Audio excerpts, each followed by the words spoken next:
Good morning all of you. जैसा कि हम पीछे पढ़ रहे थे टेंस यानी कि काल। टेंस यानी टेंस में अब हम क्या देख रहे हैं, रूल्स फॉर टेंस यानी टेंस के रूल्स जो थे वो स्पेशल रूल्स या जो मिसलेनियस बोलते हैं, मिसलेनियस रूल्स, ये गोल्डन रूल बोल सकते हैं इनको। तो ये सभी रूल्स हम कर रहे थे। तो अब हमने पीछे लास्ट तक प्रेजेंट सिंपल का कर लिया था। अब देखेंगे प्रेजेंट कंटिन्यूस टेंस के रूल्स देखेंगे। क्या देखेंगे? प्रेजेंट कंटिन्यूस टेंस के रूल्स देखेंगे। आई थिंक मुझे लगता है कि जो मैंने प्रेजेंट सिंपल टेंस आपको जो करवाया था उसमें आपको सारे रूल्स है वो इजीली समझ में आ गए होंगे। और तो आगे बढ़ते हुए हम देखते हैं प्रेजेंट कंटिन्यूस टेंस का first rule. Rule number first में क्या बताया गया है? यहाँ पे बताया है एडवर्बियल वर्ड्स। एडवर्बियल वर्ड्स जो कि किस में यूज होते हैं? प्रेजेंट कंटिन्यूस टेंस में। यानी जहां पर ये सब वर्ड्स है एडवर्बियल कीवर्ड्स, या फिर इन्हें आइडेंटिफाई वर्ड्स भी बोल सकते हैं। इसमें कुछ वर्ड्स हैं जैसे at this time. At this time यानी इसी समय।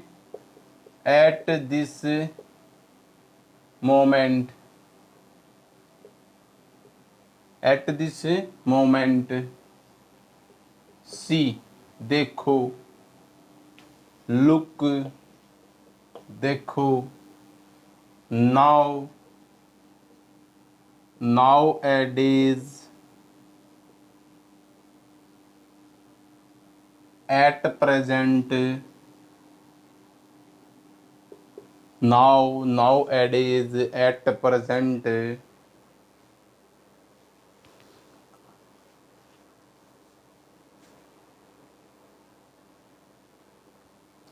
right now,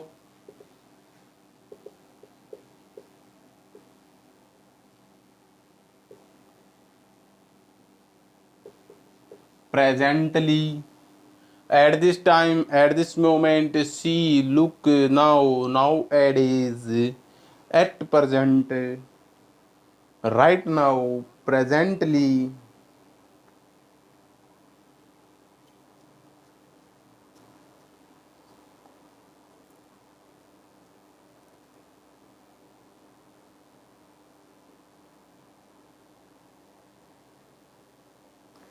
this morning,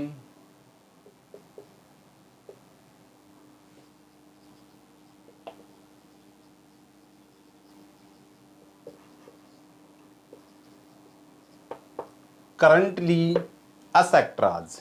ये सारी की सारी एडवर्ब्स हैं।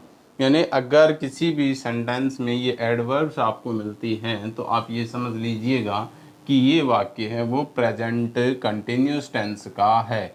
कैसे? एट दिस टाइम, इस समय तुम क्या कर रहे थे, तुम क्या कर रहे हो, या अभी तुम क्या कर रहे हो, इस समय क्या कर रहे हो, इस क्षण तुम क्या कर रहे हो।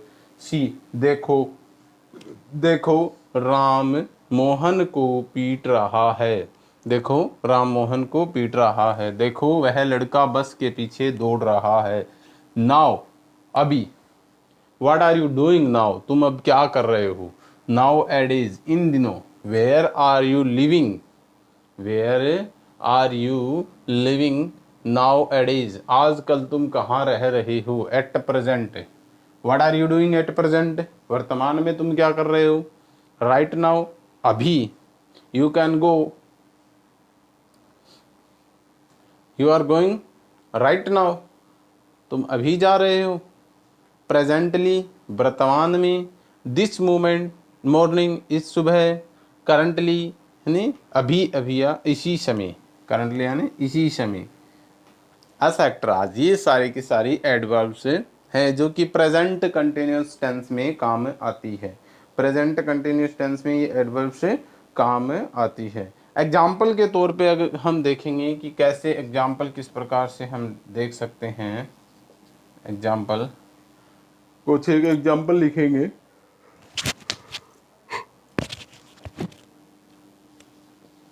Now I M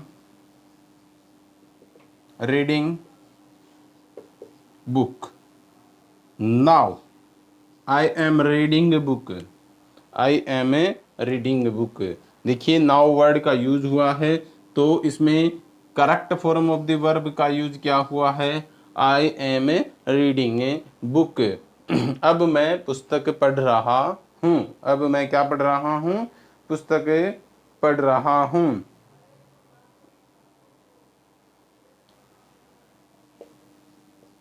he is doing his home work at present.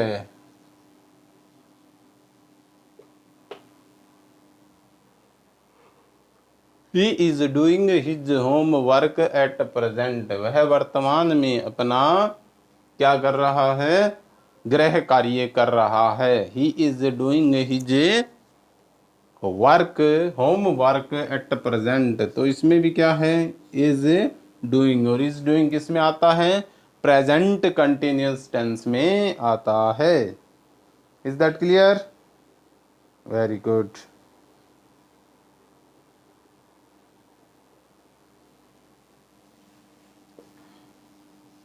They are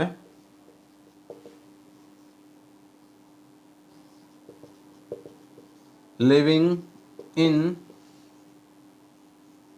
Delhi in these days। they are living in Delhi in these days। वे इन दिनों दिल्ली में रह रहे हैं या दिल्ली में रह रहे हैं। मैंने यहाँ पे आपको शायद इन दीज डेज नहीं लिखवाया था, तो एक वर्ड और देख लेंगे, इन दीज डेज, इन दिनों, इसके बाद एसेक्ट्रास। तो क्या है? They are living in Delhi in these days. इन दिनों में वे दिल्ली में रह रहे हैं।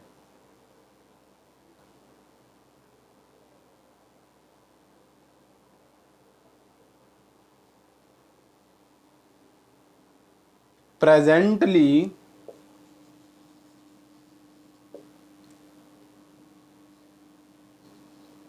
आई am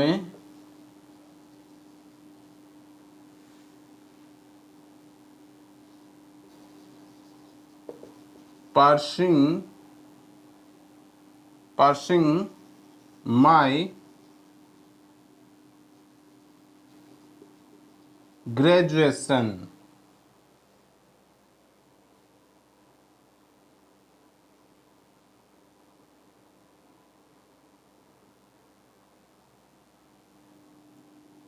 pursuing, presently I am pursuing my graduation. वर्तमान में मैं मेरी ग्रेजुएशन कर रहा हूँ या स्नातक डिग्री कर रहा हूँ। ग्रेजुएशन कि मैं अपनी स्नातक की डिग्री कर रहा हूँ। वर्तमान में क्या कर रहा हूँ? मैं मेरी स्नातक की डिग्री कर रहा हूँ। तो देखिए कीवर्ड देखते हैं। Now, at present, in these days, presently, एसेक्ट्रास। यानी नाउ यहाँ पे दिया गया है, ठीक है। एट प्रेजेंट दिया है, ठीक है। इन दीज डेज दिया है। प्रेजेंटली भी दिया है। यानी कि जो एडवर्बियल वर्ड्स हमें दिए हैं उनके यूज से हम क्या कर सकते हैं? उनके यूज के माध्यम से हमें पता चल सकता है कि हम कहाँ पर क्या यूज कर सकते हैं। Am I clear? Is that clear? Very good. Next rule की तरफ बढ़ते हैं। आई थिंक आप लोगों को समझ में आ गया होगा। नेक्स्ट रूल में क्या बताया है वो देखेंगे। Rule number 2।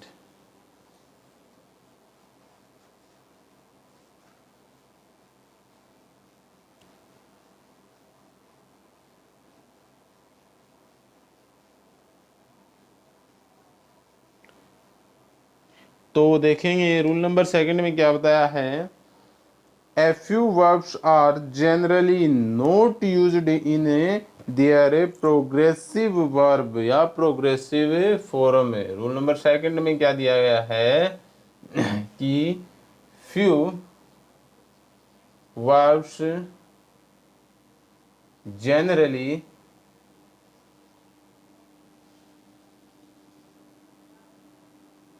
not used in their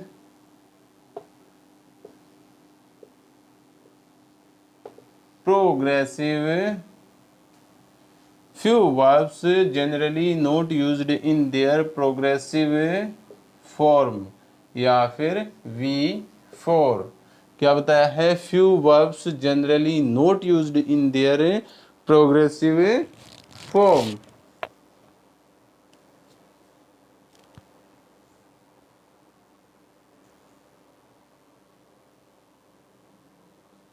यानी क्या बताया है इसमें, फ्यू वर्ब्स यानी कुछ क्रियाएं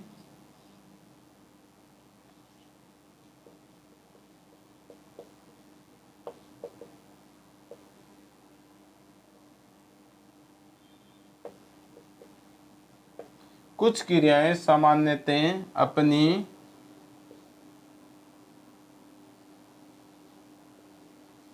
प्रोग्रेसिव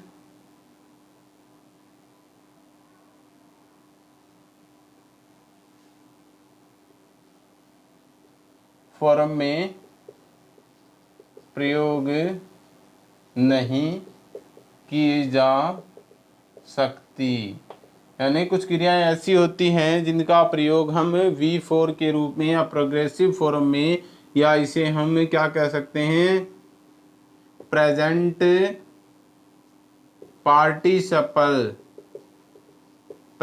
पार्टिसिपल के रूप में यूज नहीं कर सकते। यानी कुछ वर्ब्स ऐसी होती हैं जिनके साथ हम क्या नहीं लगा सकते, ING नहीं लगा सकते। ठीक है, तो इंस्टेड क्या लिखेंगे, इंस्टेड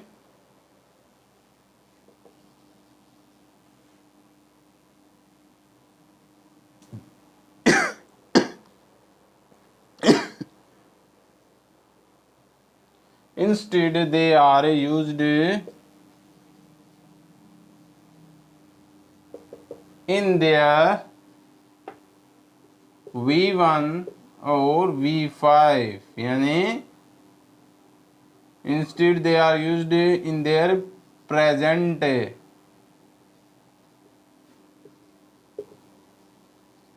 सिंगुलर और प्लूरल, कि इसके बावजूद यानी कुछ क्रियाएं सामान्यतः अपनी प्रोग्रेसिव फॉर्म में यूज नहीं की जा सकती, इसके बावजूद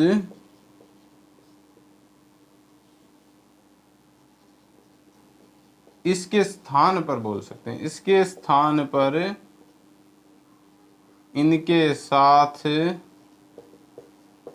केवल प्रेजेंट सिंगुलर या प्लूरल वर्ब यूज होती है।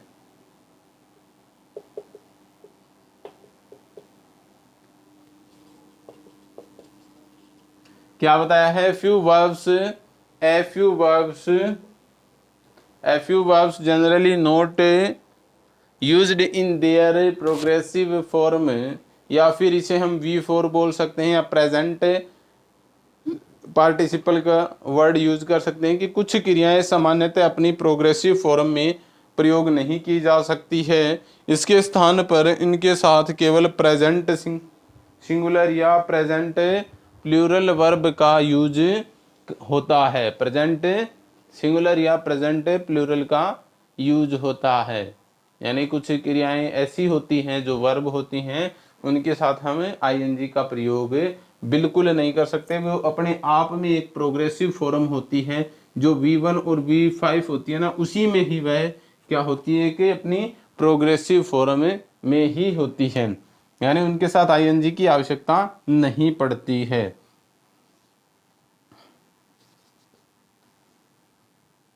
तो वर्ब्स कौन कौन सी है, वो वर्ब्स देखेंगे जिनके साथ आईएनजी का प्रयोग हम नहीं कर सकते हैं। See, hear, smile, see, hear, smell, feel, see, hear, smell, feel,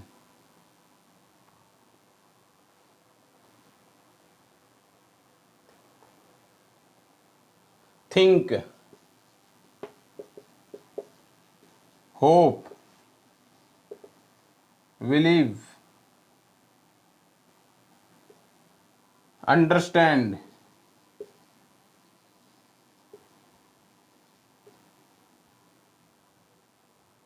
see, hear, smell, feel, think, hope, believe, understand,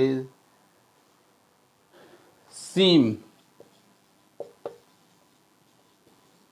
appear, love, hate,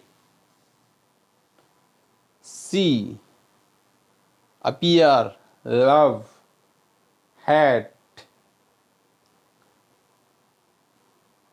like, dislike, taste, like, dislike,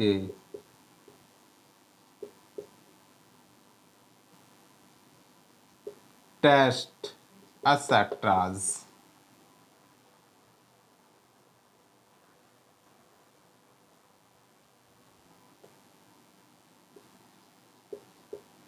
test, etcetera, यानी ये वर्ड्स जो हैं इनके साथ क्या यूज नहीं कर सकते हम, इनके साथ हम यूज नहीं कर सकते, किसका, आईएनजी का प्रयोग यूज नहीं कर सकते।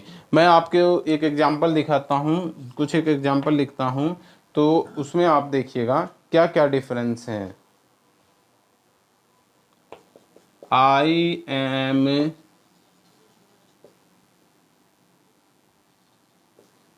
Understanding your problem. पहला एग्जाम्पल लिखा मैंने, आई am understanding your problem, I am understanding your problem. उसके बाद हम देखेंगे, I M understand your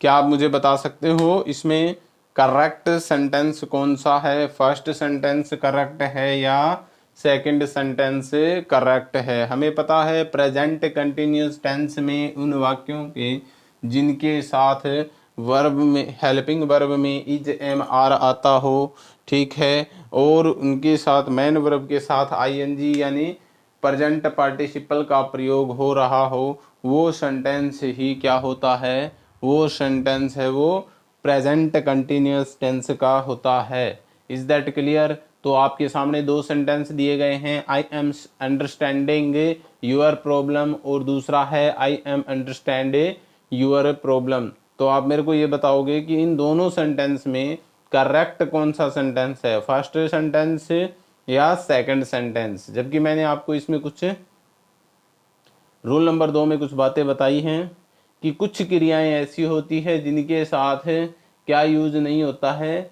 progressive form या V4 का यूज नहीं किया जा सकता है, बल्कि उसके स्थान पर इनके साथ केवल प्रेजेंट फॉर्म यानी उसमें प्रेजेंट फॉर्म में सिंगुलर और प्लूरल यानी V1 और V5 का यूज किया जा सकता है, V1 और V5 का यूज किया जा सकता है। तो V1 और V5 का यूज किया जा सकता है।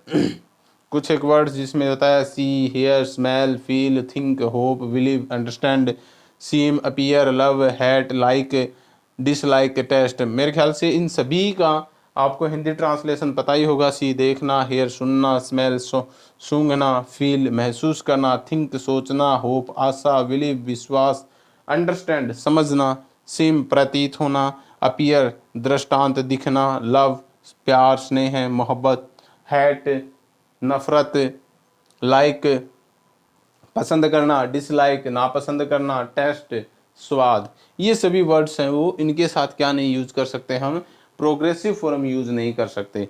अगर इनके साथ प्रोग्रेसिव फॉर्म यूज करते हैं तो सेंटेंस कुछ इस प्रकार से बनेगा, जो कि मैंने बताया आपको। अंडरस्टैंड वर्ड है, इसके साथ हम आईएनजी का यूज नहीं कर सकते। I am understanding your problem, I am understanding your problem, तो ये सेंटेंस है वो बिल्कुल क्या है, रॉन्ग है, इसमें राइट नहीं हो सकता। क्योंकि क्या बताया है, कुछ वर्ब्स ऐसी होती हैं, कुछ क्रियाएं ऐसी होती है जिनके साथ आईएनजी का फॉर्म यूज हो ही नहीं सकता। उसके साथ केवल क्या हो सकता है, V1 और V5 का यूज हो सकता है। Is that clear? तो ये क्या है, ये सेंटेंस बिल्कुल गलत है। I am understanding your problem, मैं तुम्हारी समस्याएं समझ रहा हूँ, ऐसा नहीं हो सकता। कोई भी सेंटेंस अगर हम किसी को बोलते हैं तो हम ऐसा बोल सकते हैं कि मैं आपकी समस्या को समझ सकता हूँ, ठीक है।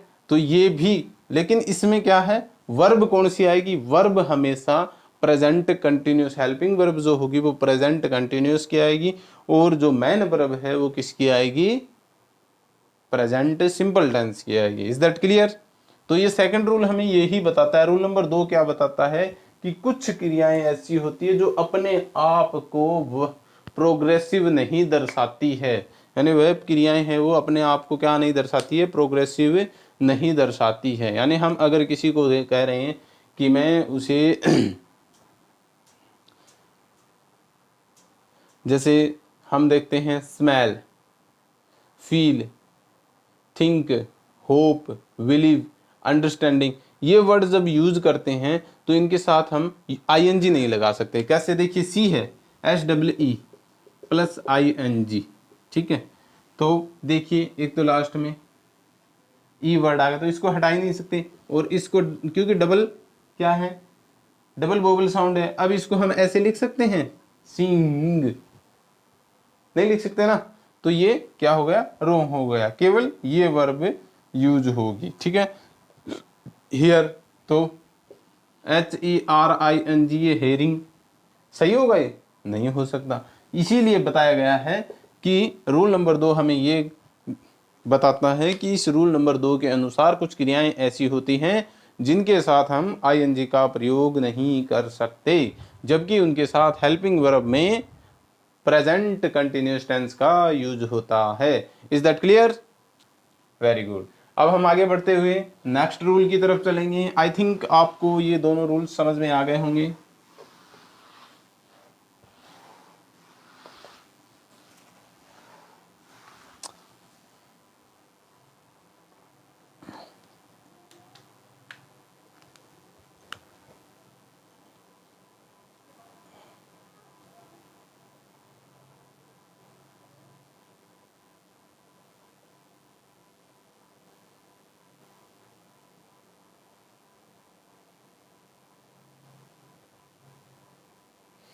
हाँ, इसमें एक नोट डालकर मैं कुछ समझाना चाहता हूँ आपको। ये एक स्पेशली एक वर्ड है, नोट डाला है कि द जज इज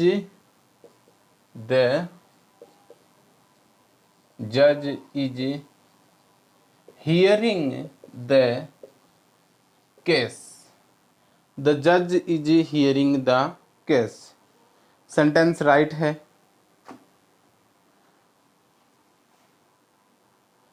सेंटेंस क्या है, राइट है। क्यों राइट है, देखिए हियरिंग द केस यानी वो प्रतिक्रियाएं, यानी वे अवस्थाएं जिसमें हम जो वस्तुएं जिस कार्य के लिए होती हैं उसी कार्य के फॉर्म में अगर उसका यूज करते हैं तो क्या होता है, उसके साथ ING का प्रयोग होता है। ये इसका नोट है, इसका एक्सप्रेशन बोल सकते हैं, इसे इसका अपवाद बोल सकते हैं कि यहाँ पर जा क्या लग गया है कि न्यायाधीश केस की सुनवाई कर रहे हैं। ठीक है। अगर हियर का प्रयोग सुनना के रूप में हो रहा है और दूसरा देखिए सुनवाई, हियरिंग, हियर का मतलब तो होता है सुनना और हियरिंग का मतलब क्या हो गया, सुनवाई करना। यानी अगर सुनने के लिए डायरेक्टली यूज किया जाए तो केवल यहाँ पर क्या आएगा, हियर वर्ड का यूज आएगा, अदरवाइज हियरिंग। यानी के न्यायाधीश है वो क्या सुन रहे हैं, केस की सुनवाई कर रहे हैं। क्या कर रहे हैं, केस की सुनवाई कर रहे हैं। ठीक है, इज दैट क्लियर कि यहाँ पर हमें जो वर्ड यूज किया गया है द जज इज हियरिंग द केस, कि जज है वो क्या सुन रहे हैं, एक केस सुन रहे हैं। Is that clear. आगे बढ़ते हुए रूल नंबर 3 देखेंगे।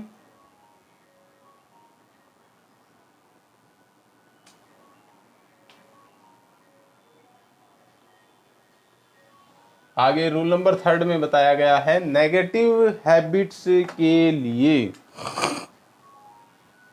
किसके लिए, रूल नंबर 3 में क्या होता है, नेगेटिव हैबिट्स के लिए।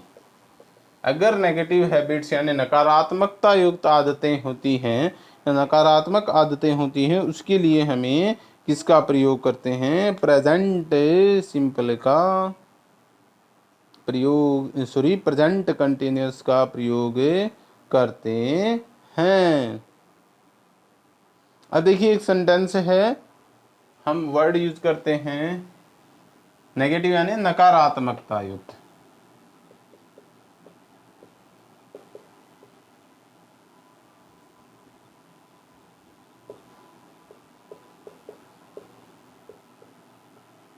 नकारात्मक आदतों के लिए, किसके लिए, नकारात्मक आदतों के लिए या नकारात्मकता दर्शाने के लिए। She always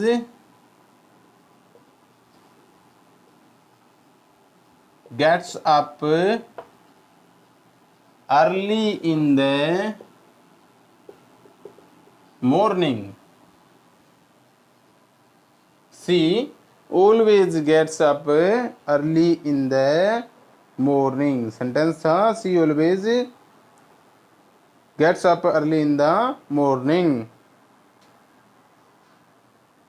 she always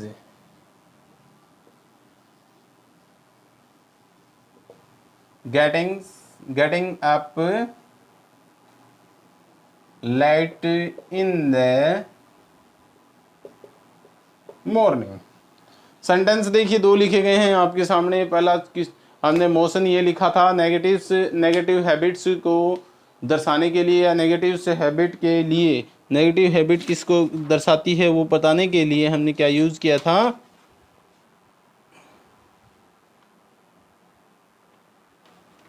negative habits के लिए क्या बताया है कि नेगेटिव हैबिट्स के लिए हमें प्रेजेंट कंटिन्यूअस टेंस का यूज करना होता है। अब हमने देखा यहाँ पे she always gets up early in the morning, she gets up early in the morning. और दूसरा सेंटेंस है she is always getting up late in the morning.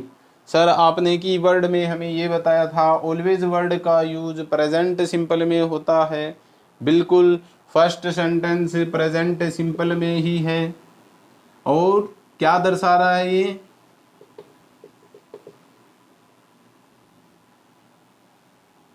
Positivity दर्शा रहा है।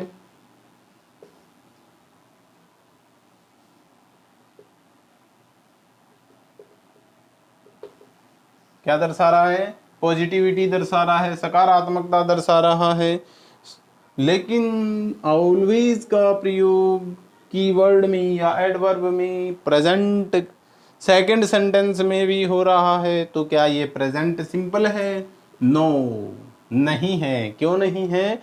देखिए मैंने आपको बताया था कि ऑलवेज वर्ड एक ऐसा वर्ड है जिसका प्रयोग हम present simple, present continuous, present perfect तीनों में यूज करते हैं। तो प्रेजेंट में हमने देख लिया, सिंपल में पॉजिटिविटी दर्शाई गई है तो ऑलवेज का वर्ड का यूज हो गया। लेकिन यहाँ पर हमेशा की क्या दर्शाई गई है, नकारात्मकता, नेगेटिविटी दर्शाई है कि वो रोजाना जल्दी नहीं उठता है। क्या नहीं करता है, वो हमेशा जल्दी नहीं उठता है। सी इज, वह रोजाना जल्दी नहीं उठ रही है। She is getting up late in the morning. तो ये क्या है, ये नेगेटिविटी या नेगेटिव हैबिट को दर्शाने के लिए यहाँ पर हमने क्या किया है, is getting up. Negative habits हमेशा किस में दर्शाई जाती है, प्रेजेंट कंटिन्यूअस टेंस में दर्शाई जाती है। Is that clear? You are always telling lie. Example number second देखेंगे।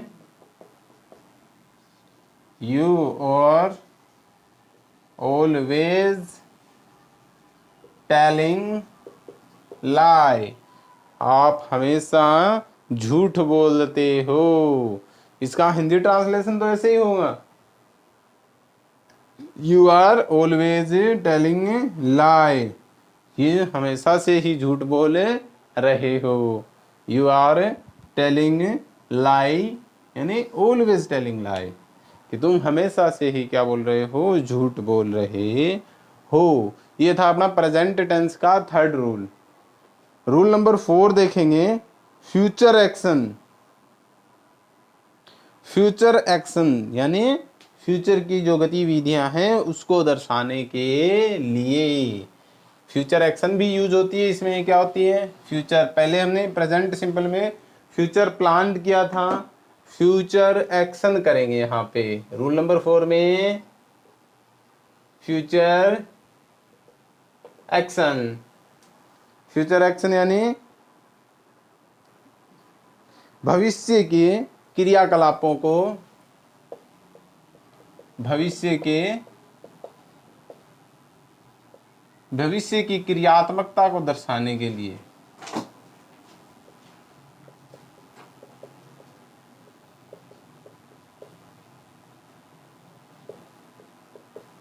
भविष्य की क्रियात्मकता को दर्शाने के लिए।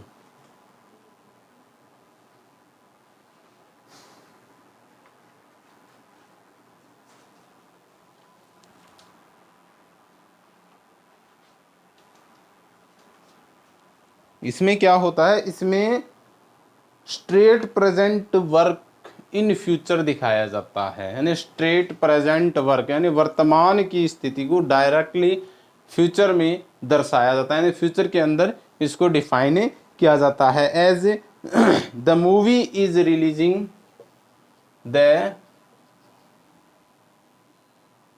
Movie is releasing, the movie is releasing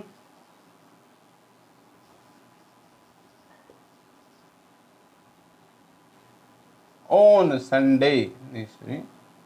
The movie is releasing this Friday. This Friday. Word use हुआ है this Friday. The movie is releasing this Friday. Movie यानी वह फिल्म है वो कब रिलीज हो रही है, फ्राइडे को रिलीज हो रही है। मतलब हो रही तो फ्राइडे को है, लेकिन बातें कब कर रहे हैं, प्रेजेंट में कर रहे हैं। तो क्या बताया है, the movie is releasing this Friday, की इस शुक्रवार को, यानी जो आगे शुक्रवार आने वाला है उस शुक्रवार को क्या हो रहा है, मूवी रिलीज हो रही है।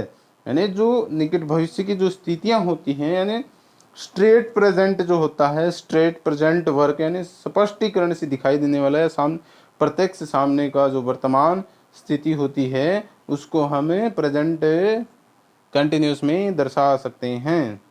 एक एग्जांपल और देखेंगे, I am coming next, I am coming next week, मैं अगले सप्ताह आ रहा हूँ। किसी से हम पूछ रहे कब आ रहे हो भाई, मैं अगले सप्ताह आ रहा हूँ, मैं कल आ रहा हूँ। मतलब आएगा तो वो कल, लेकिन उसका वर्णन, वर्तांत या जो उसकी घटना है, जो क्रियाकलाप है, स्थिति है, उसका वर्णन कब हो रहा है, वर्तमान में हो रहा है। तो ये था अपना प्रेजेंट कंटिन्यूअस टेंस के ऑल रूल्स। गोल्डन रूल्स बोल सकते हो, स्पेशल रूल्स बोल सकते हो, या मिसलिनियस रूल्स बोल सकते हो। जितने भी रूल्स थे वो हमने प्रेजेंट कंटिन्यूअस के, प्रेजेंट सिंपल दोनों के अब तक कंप्लीट कर लिए हैं। और मेरे ख्याल से आप लोगों को ये बहुत अच्छे से समझ में आया होगा। और अगर अच्छे से समझ में आया तो लाइक बटन को ज़रूर प्रेस कीजिएगा। Thanks to all of you.